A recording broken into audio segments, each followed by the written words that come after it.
हरिः ओं श्रीगुरुभ्यो नमः। श्रीकैवल्यपदम्बुजेरुटकुनै चिन्तिंचदन् लोकरक्षैकरम्भकु भक्तपालनकला संरम्भकुन् दानवोद्रेकस्तम्भकु केळीलोलविलसदृग्जालसम्भूतनानाकञ्जातभवाण्डकुम्भकु महानन्दाङ्गनाडिम्भकुन् మెరుగు చెంగటనున్న మేఘంబుకైవడి వివిధ చెంగటనుండనొప్పువాడు చంద్రమండల సుధాసారంబు పోలిక ముఖమున చిరునవ్వు మొలచువాడు వల్లీయుత తమాల వసుమతి జము భంగి పలు విల్లుము పునబరగువాడు నీలనగాగ్రసన్నిహిత భానుని భంగి ఘన కిరీటము తలగల్గువాడు పుండరీకయుగము పోలువాడు పోలు కన్నులవాడు వెడదయురమువాడు రాజముఖ్యుడొక్కరుడు నా కన్నుగవకెదురుగా కానబడియే పలికెడిదే భగవతమట పలికించు విభుండు రామభద్రుండు అటనే పలికిన భవహరమగునట పలికెద వేరొండు గాథ పలుకగనేలా లలిత స్కంధము కృష్ణమూలము సుకాలాపాభిరమంబు మంజులత శోభితము సువర్ణ సుమనస్సు జ్ఞేయమున్ సుందరోజ్వల వృత్తంబు మహాఫలంబు విమలం వ్యాసాలవలంబునైవలయం భగవతాఖ్య కల్పతరూర్విన్ సద్విజశ్రేయమై వనరం నన్నయతిక్కనాది కవులీ ఉర్విన్ పురాణావళుల్ తెనుగుంజేయచు మత్పురాకృత శుభాధిక్యంబుతానెట్టిదో తెనుగుంజేయరు మున్ను భగవతమున్ దీనిన్ తెనింగించిన జననంబున్ సఫలంబు చేసెద పునర్జన్మంబులే కుండగన్. హరి ఓం శ్రీ గురుభ్యో నమ. పరీక్షన్ మహారాజుకి పంచమ స్కంధం 24వ అధ్యాయంలో సుఖబ్రహ్మ అధోలోకాలైనటువంటి అతలం వితలం సుతలం తలాతలం మహాతలం రసాతలం పాతాళం అనేటువంటి అధోలోకాలు 7 గురించి చెప్తూ ఉండేటువంటి విశేషాన్ని మనం చూస్తూ ఉన్నాం. అందులో సుతలం కింద తలాతలం అనేటువంటి దాంట్లో మాయావికి మాయలన్నిటికీ కూడా ఆచార్యుడైనటువంటి మయుడు అనేటువంటి రాక్షసుడున్నాడు. వాడు 3 పురాలని నిర్మిస్తే ఆ 3 పురాలని కూడా పరమేశ్వరుడు దాన్ని దగ్ధం చేసినటువంటి విశేషం అయిన తర్వాత ఇప్పుడు ఆ తలాతలం కింద మహాతలం అనేటువంటి ఇంకొక లోకం ఉందయ్యా, అధోలోకం, దాని గురించి చెప్తాను విను అంటూ అధస్తాన్ మహాతలే కాద్రవేయాణం సర్పాణం నైకశిరసాం క్రోధవశో నామ గణ కుహ కథ క్షక కాళియ సుషేణ ఆది ప్రధాన మహాభోగవంత పతత్రి రాజాధిపతే పురుషవాహాదన అనవరత ముద్విజమానాస్వకలత్రా అపత్య సుహృత్ కుటుంబ సంగేన క్వచిత్ ప్రమత్తా విహరంతి. ఆ తలాతలం కింద, తలాతలంలో మాయ ఉన్నాడుగా, ఆ తర్వాత తలాతలం కింద మహాతలం అనేటువంటి ఒక లోకం ఉందయ్యా. ఆ లోకంలో కద్రువుకి సంబంధించినటువంటి సంతానమైనటువంటి సర్పగణాలు ఉన్నాయి. అక్కడ కద్రువ వినతా కద్రువుల యొక్క కథ మనకి గరుత్మంతుడు ఉపాఖ్యానంలో వస్తుంది. అది అప్పుడు చూద్దాం దాని సంగతి. ఆ కద్రువ సంతానమైనటువంటి సర్పాలు, ఆ సర్పాల యొక్క గణం ఉంది. అందులో ఆ సర్పాణం ఏకశిరస తర్వాత న ఏకశిరసాం, ఒక పడగే కాకుండా అనేక పడగలతో కూడుకున్నటువంటి సర్పాణాంగణ ఉన్నారు వాళ్ళందరూ. వాళ్ళు దేనికి వశమైపోయారంటే క్రోధవశ నామ, వాళ్ళకి ఈ ఈ కద్రువుకి పుట్టినటువంటి ఈ సర్పగణాలన్నీ కూడా వాళ్ళు ఎప్పుడు క్రోధానికి వశమైపోయి ఉంటారు. క్రోధం వాళ్ళ కంట్రోల్లో ఉండదు, ఎప్పుడూ కూడా క్రోధ వశమైపోతుంటారు. అదేవిధంగా మానవుల యొక్క హృదయాలలో కొంతమంది వాళ్ళకి ఏమిటంటే నిరంతరము కూడా ఏదో ఒక క్రోధం, ఏదో ఒక ఇది వాళ్ళకి కలుగుతూ ఉంటుంది కదా. ఆ విధంగా ఉన్నారు వాళ్ళు, క్రోధవశులై ఉన్నారు వాళ్ళు. అందుకని వాళ్ళకి క్రోధవశ సర్పగణాలు అనేటువంటి పేరు కూడా వచ్చేసిందయ్యా. అందులో పెద్ద పెద్ద పడగలతో ఉండేటువంటి కుహకుడు, తక్షకుడు, కాళీయుడు, సుషేనుడు అనేటువంటి వాళ్ళు పెద్దలు. వాళ్ళు ఆ కద్రువుకు పుట్టినటువంటి ఆ సర్పాలలో వీళ్ళు పెద్ద మనుషులు. వీళ్ళు అన్ని కాలాలలోనూ కూడా అన్ని పక్షులకు రాజైనటువంటి పురుషోత్తముని వాహనమైనటువంటి గరుత్మంతుడి వల్ల ఎప్పుడు వీళ్ళు భయపడుతూ ఉంటారు, కలవరపడుతూ ఉంటారు. వాళ్ళకు ఉండేటువంటి భయం అదే. అందువల్ల వాళ్ళు ఎప్పుడు కూడా చాలా కోపంగా ఉంటూ ఉంటారు. కానీ ఒక్కొక్కసారి వాళ్ళు ఏం చేస్తూ ఉంటారంటే తమ భార్యలతోనూ, పిల్లలతోనూ, మిత్రులతోనూ, కుటుంబాలతోనూ కలిసి ఆ భయాన్ని మర్చిపోవడం కోసమని చెప్పి వాళ్ళందరితోనూ కూడా ఒళ్ళు మరచి విహరిస్తూ ఉంటారు. ఇది భయం కలిగినప్పుడు ఏం చేస్తూ ఉంటారు అనేటువంటి విషయాన్ని ఇక్కడ చక్కగా సైకలాజికల్, మనకి ఏదైనా ఒక దాని మీద భయం ఉందనుకోండి, ఒక విషయం మీద మనకి భయం ఉన్నప్పుడు ఏంటంటే ఆ భయం మనల్ని కంగారు పెడుతూ ఉంటుంది. అలా కంగారు పడేటువంటి దాన్ని ఉద్విజమనాహ అంటారు. కలవరపడుతున్నటువంటి మనసుతో ఉంటూ ఉంటాం. ఒక్కొక్కసారి ఏదో ఒక భయం అవుతుందో అవదనో భయమో, లేకపోతే ఏదైనా ఇది వస్తుందనే భయమో, ఏదైనా అవుతుందేమో, ఇలాంటి భయం వచ్చినప్పుడు ఏం చేస్తూ ఉంటామంటే ఆ భయాన్ని తప్పించుకోవడం కోసం అని చెప్పి ఏం చేస్తూ ఉంటారంటే నడు సినిమాకి వెళ్ళొద్దామా, పిల్లలతో సరదా కాసేపు పార్కుకి వెళ్ళొద్దామా, అది చేద్దాం ఇద్దామా అనేటువంటి ఒక డైవర్షన్ యాటిట్యూడ్ మానవుల్లో ఎప్పుడూ కూడా ఉంటూ ఉంటుంది. భయాన్ని పోగొట్టుకోవడం అనేటువంటిది ఒక యాటిట్యూడ్, ఒక ఫ్యాకల్టీ ప్రతి మనిషిలోనూ ప్రతి జంతువులోనూ కూడా ఉంటూ ఉంటుంది. కాబట్టి వీళ్ళకి ఈ భయం ఎందువల్ల వచ్చింది అంటే పురుషవాహాత్, పురుషోత్తముడి వాహనమైనటువంటి పతత్రిరాజ అధిపతే. పతత్రిరాజు అంటే పతత్రి అంటే ఆ పక్షి రెక్కలే, ఆ రెక్కలే ఆధారముగా కలిగినటువంటి పతత్రిరాజ అధిపతే. ఈ పక్షులందరికీ రాజు అయినటువంటి వాడు పురుషవాహాత్, పురుషోత్తముని వాహనమైనటువంటి ఆ గరుత్మంతుడిని చూసి అనవరతం ఉద్విజమనాహ, ఎప్పుడు కూడా అలా భయపడుతూనే ఉంటారు వీళ్ళు. ఈ తలాతలంలో మహాతలం కింద ఉండేటువంటి వీళ్ళు. కాబట్టి వీళ్ళు ఆ భయాన్ని తప్పించుకోవడం కోసం ఏదో సరదాగా పిల్లలతోనూ వాళ్ళతోనూ కలిసి వాళ్ళు వెళ్తూ క్వచిత్ ఒక్కొక్కప్పుడు ప్రమత్తాహ విహరంతి, ఒళ్ళు మర్చిపోయి ఇంకా ఆ విహారాలు చేస్తూ ఉంటారు. ఆ విధంగా చేస్తూ వాళ్ళు భయాన్ని మర్చిపోతూ ఉంటారు. ఇది మామూలుగా ఉంది. కాబట్టి ఇందులో రెండు విషయాలు చెప్పారు. ఒకటి ఏమిటంటే క్రోధవశ ఉద్విజమనాహ ప్రమత్తాహ. క్రోధవశ, క్రోధానికి లొంగిపోయినటువంటి వాళ్ళు నెంబర్ 1. తర్వాత ఉద్విజమనాహ, కలవరపడుతూ ఉంటారు. తర్వాత ప్రమత్తాహ, ఒళ్ళు మర్చిపోతూ ఉంటారు. క్రోధం చేత కూడా ఒళ్ళు మర్చిపోయేటువంటి లక్షణం కూడా వస్తుంది.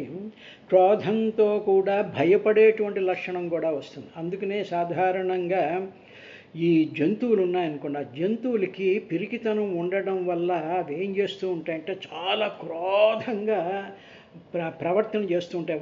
వాటి మీద ఎవరైనా అటాక్ చేసేస్తారేమో అనేటువంటి ఒక భయంతో వాళ్ళు క్రోధాన్ని పెంచుకుంటూ చాలా వయోలెంట్గా రియాక్ట్ అవుతూ ఉండేటువంటి లక్షణం ఉంటుంది మానవుల్లో. కాబట్టి అన్నిటికీ కూడా భయమే కారణం. ఆ భయం తమకి ఎవరో శత్రువులు అనుకుంటూ ఉండడం, మన మనసులో భావాలే మనకి శత్రువుల కింద మారినప్పుడు మనకి క్రోధం వస్తుంటుంది. క్రోధంతో ఒళ్ళు మరిచిపోతూ ఉంటాం. దీని నుంచి తప్పించుకోవడానికి రకరకాలైనటువంటి పనులు చేస్తూ ఉంటాము అనేటువంటి విషయాన్ని చెప్పిన తర్వాత తర్వాత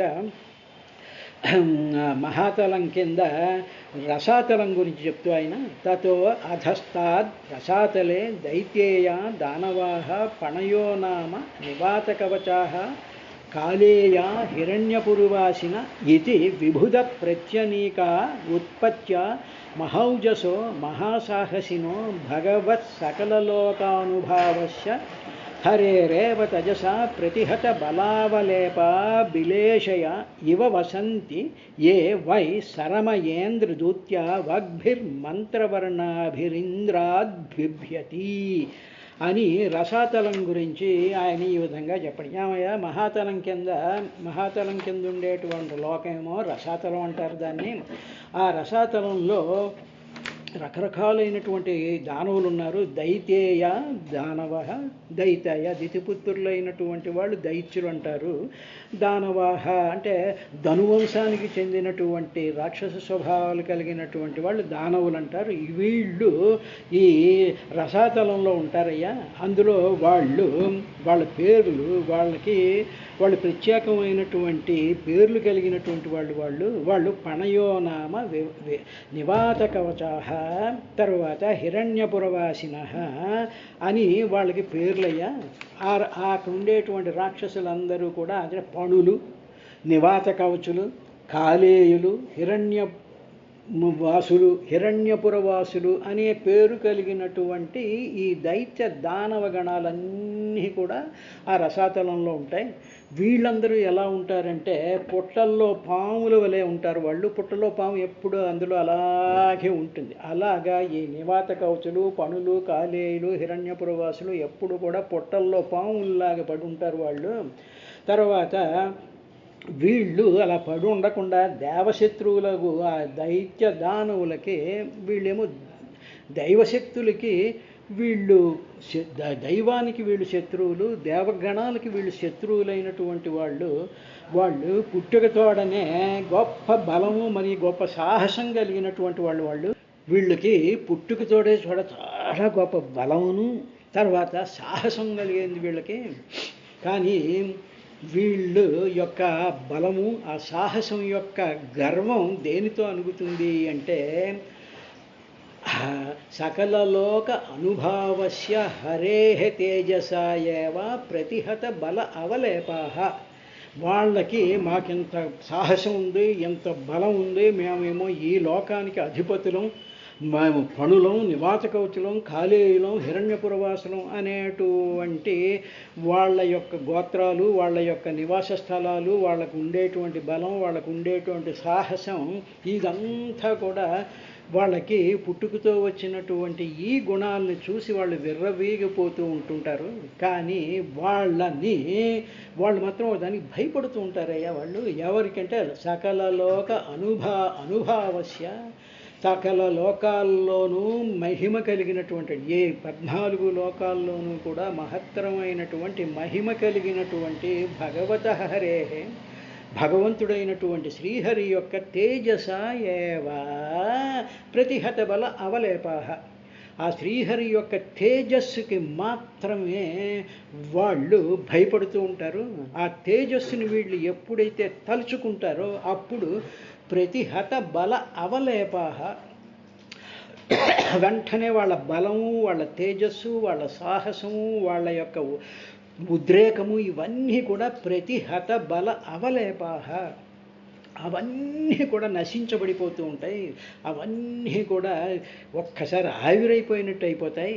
ఎప్పుడు అంటే సకల లోక అనుభావస్య భగవతః హరేః తేజస, ఆ భగవంతుడి యొక్క తేజస్సు వల్ల ఇవన్నీ కూడా హరించుకుపోతాయి అని చెప్పిన తరువాత ఇంకా ఏం చేస్తూ ఉంటారంటే బిలేషయాహ ఇవ, వీళ్ళు పుట్టల్లో నివసించేటువంటి పాముల్లాగా వసంతి నివసిస్తూ ఉంటారు. ఈ పుట్టల్లో పాములు ఎలాగైతే అలా ముడుచుకుపోయి ఇటు అటు చూడక ఏదో టైం వచ్చినప్పుడు ఒకసారి ఇలా బయటకు వచ్చి మళ్ళీ అక్కడికి వెళ్ళి మళ్ళీ వెంటనే వచ్చేసేసి పుట్టలోకి దూరిపోతూ ఉండేటువంటి వాళ్ళలాగా నివసిస్తూ ఉంటారు వీళ్ళుకి ఇంద్రుడికి దూత శరమ అనేటువంటి ఒక కుక్క ఉంది ఇంద్రుడి దగ్గర.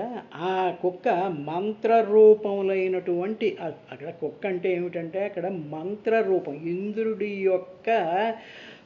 ఇంద్రుడు ఉచ్చరించేటువంటి మంత్రములు ఏవైతే ఉన్నాయో ఆ మంత్రములను శరమ, లేకపోతే మామూలుగా దేవతలందరికీ కూడా ఏదో ఒక కుక్క ఉంది అని, అది మంత్రరూపమైనటువంటిది ఆ కుక్క. దాని వాక్కుల కారణంగా వీళ్ళు ఇంద్రుడికి భయపడుతూ ఉంటారు. రెండు, ఒకటేమో మంత్రరూపమైనటువంటి ఆ కుక్క యొక్క ఆ స్మరణ కలిగితే వీళ్ళు భయపడుతూ ఉంటారు, అందువల్ల ఇంద్రుడంటే భయపడతారు. రెండవది ఎందుకు భయపడతారంటే సకల లోక అనుభావస్య భగవత హరేహ తేజస ప్రతిహత బల అవలేపాహ. ఆ శ్రీహరి యొక్క తేజస్సు చేత వాళ్ళ బలాలన్నీ కూడా నాశనం అయిపోతుంది. కాబట్టి వాళ్ళు ఎప్పుడు కూడా భయపడుతూ ఉంటారయ్యా. ఈ రసాతలంలో ఉండేటువంటి ఈ పణులు, నివాత కవచులు, కాలకేయులు, హిరణ్యపురవాసులు అనేటువంటి వీళ్ళు ఈ విధంగా ఉంటారు వీళ్ళు అని చెప్పిన తర్వాత ఇక్కడ మనం జాగ్రత్తగా గమనించుకోవలసినటువంటి విశేషం ఏమిటి అంటే సకల లోకానుభావస్య భగవత హరేహ తేజస ప్రతిహత బల అవలేపాహ అనేటువంటి విషయాన్ని కానీ మనం జాగ్రత్తగా మన పరంగా అన్వయించుకున్నాం అనుకోండి. ఉదాహరణకి నాకు చాలా బలం ఉందండి, నాకు చాలా సాహసం ఉందండి, నా బలం ఏమిటంటే ఇంత డబ్బు ఉందండి, ఇన్ని బంగళాలు ఉన్నాయండి, ఎంత శక్తి ఉందండి, నాకు 10 మంది చుట్టూ చేరుతూ ఉంటారండి, కాబట్టి ఈ బలంతో ఈ సాహసంతో నేను ఏదైనా చేసేస్తానండి, కబ్జాలు చేసేస్తానండి, నేషనల్ ఫైనాన్షియల్ ఇర్రెగ్యులారిటీస్ చేసేస్తానండి అనేటువంటి విధానంతో ఉండేటువంటి ఆ నివాత కవచులు అలా పాము పుట్టల్లో వాళ్ళ కొంపల్లోనే ఉంటారు. వాళ్ళ కొంపలు చాలా బ్రహ్మాండమైనటువంటి కట్టడాలతో ఉంటాయి. వాళ్ళు బయటికి రావడానికి భయపడుతూ ఉంటారు. పుట్టల్లో పాములాగా ఉంటారు. వాళ్ళు బయటకు వచ్చి మాత్రం కాటేస్తే చాలామంది చచ్చిపోతూ ఉంటారు.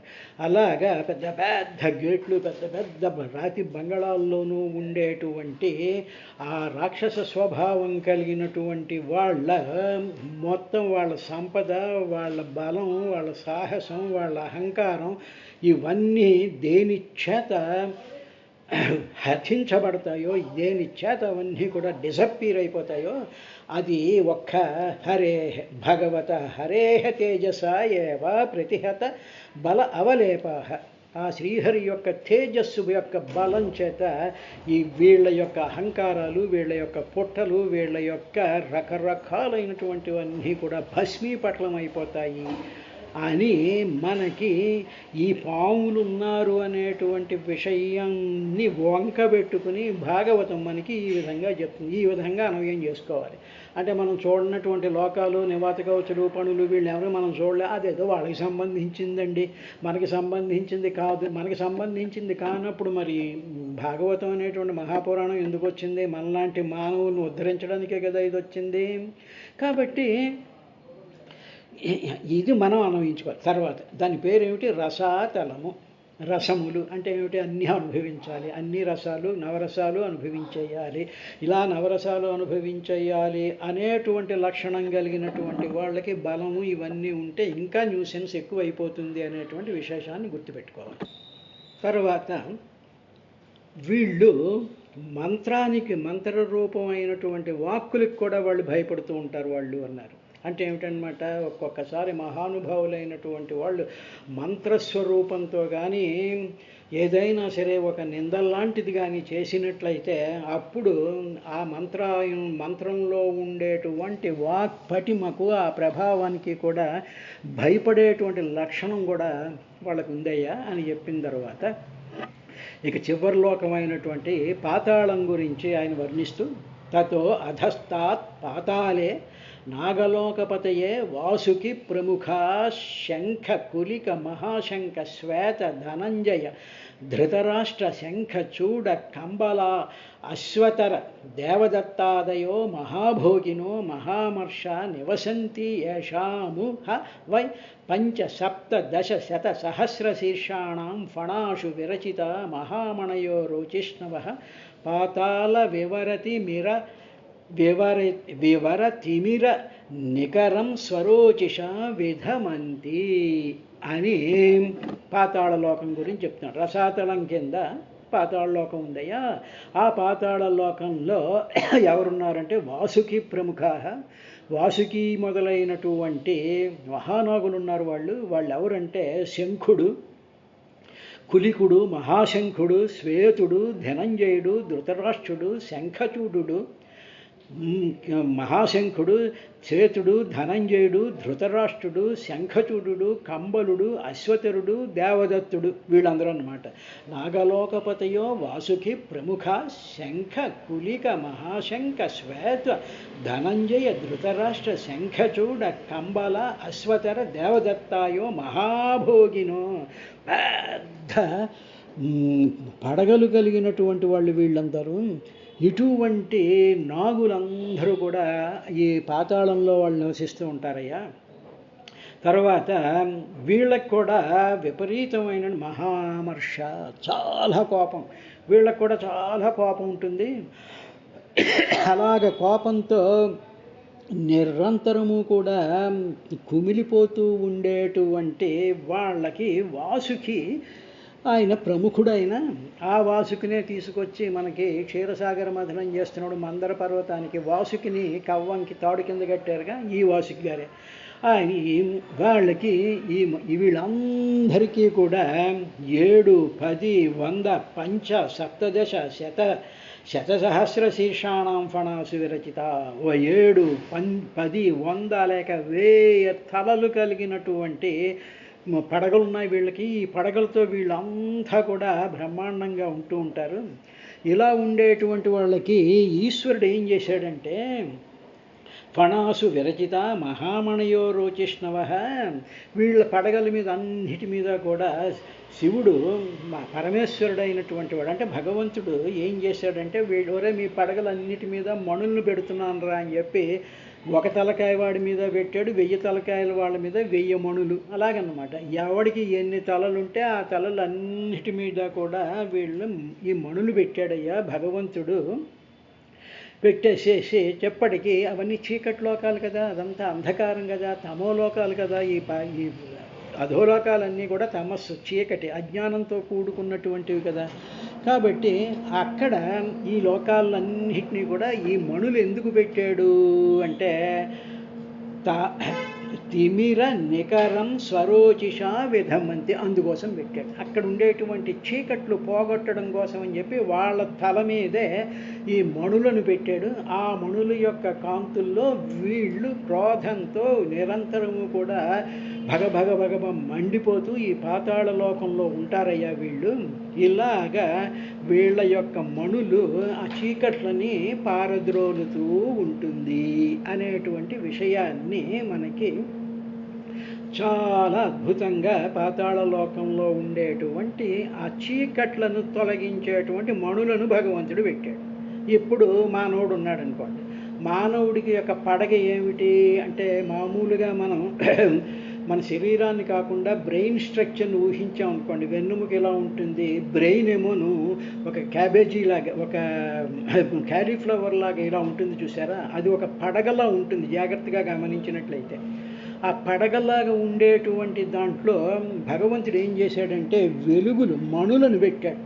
అంటే ఏమిటనమాట, జ్ఞానాన్ని ఇచ్చేటువంటి, వెలుగులిచ్చేటువంటి ఇంటెలిజెన్స్ని, వివేకాన్ని, వినయాన్ని అవన్నీ కూడా పెట్టాడు. పెట్టేసేసి అవన్నీ ఉన్నాయి. అంటే మన వివేకమే, మన వివేచనే, మన విశ్లేషణే, మన యొక్క వినయమే ఇవే మణులు. ఈ మణులన్నీ కూడా భగవంతుడు మన మనసు, మన బ్రెయిన్లో పెట్టాడు. పెట్టి వాటిల ద్వారా ఇలాగ పెట్టేసేసి మనం ఏం చేస్తూ ఉంటామంటే అజ్ఞానం అనేటువంటి బెలంలో ఉంటాం. ఇక్కడ బెలములు ఏమిటి అంటే మనం ఉండేటువంటి కొంపలే కదా పుట్టలు. ఈ పుట్టల్లోనే మనం ఉంటూ ఉంటాం. ఇలా పుట్టల్లోనే ఉంటూ ఉంటాం, క్రోధంగా ఉంటూ ఉంటాం, మన వాళ్ళు తిట్టారనో, లేకపోతే మనం అనుకున్నది రాలేదనో, మన ఆరోగ్యాలు బాగోలేదనో, ఏదో ఒకదానికి చిటపట్లాడుతూ ఉంటూ ఉంటాం. తర్వాత ఏమో పిల్లలైతే హోంవర్క్లు ఎక్కువైపోయాయని చిటపట్లాడుతూ ఉంటారు. ఇలాగ రకరకాలైనటువంటి దాంతో ఉంటూ ఉంటారు. సరే, ఇక సమాజంలో ప్రతి వాడికి కదిపితే కోపం, పలకరిస్తే కోపం, ఈ విధమైనటువంటి దాంట్లో ఉండడానికి మణులను పెట్టాడు. మన బ్రెయిన్లో వివేకం ఉండాలి, విచక్షణ ఉండాలి, ఆలోచన ఉండాలి. ఈ మణులు పెట్టానరా, ఆ మణుల వెలుగులో మీ అజ్ఞానాన్ని, మీరు నివసించున్నటువంటి ఇళ్లల్లో ఆ వాటిల ద్వారా వివేచన, ఆలోచన, దాన్ని బట్టి మీరు వెలిగించుకుంటూ ఉండండి అని దానిని మనం ఆ విధంగా అన్వయం చేసుకునేటువంటి విధంగానే చెప్పాడు. అయిన తర్వాత దీనితో ఇది శ్రీమద్భాగవతే మహాపురాణే పంచమస్కంధే రసాతలాది వర్ణన నామ 14వ అధ్యాయ. ఇది భాగవత మహాపురాణం పంచమస్కంధంలో రసాతలం మొదలైనటువంటి 7 లోకాలని వర్ణించేటువంటి ఆ 24వ అధ్యాయం ముగిసింది. రేపటి నుంచి 25వ అధ్యాయంలోకి ప్రవేశించేద్దాం. ఓం సత్ సత్ సత్.